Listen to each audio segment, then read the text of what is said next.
പ്രിയമുള്ള സഹോദരങ്ങളെ, നാം എല്ലാവരും ദിനംപ്രതി അള്ളാഹുവിൻ്റെ പരീക്ഷണങ്ങളിൽ കൂടി മുന്നോട്ട് പോകുന്നവരാണ്.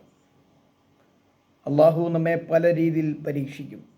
ദാരിദ്ര്യം നിന്ന് പരീക്ഷിക്കും, രോഗം നിന്ന് പരീക്ഷിക്കും, അതുപോലെ തന്നെ കടങ്ങൾ വന്ന് പരീക്ഷിക്കും. ഇങ്ങനെ ഓരോ പരീക്ഷണങ്ങളിൽ കൂടി നമ്മൾ മുന്നോട്ട് പോകുന്നതാണ്. അങ്ങനെ പരീക്ഷണങ്ങളിൽ കൂടെ ഒക്കെ ബുദ്ധിമുട്ടുന്നവർ അവരുടെ പരീക്ഷണങ്ങൾ മാറാനും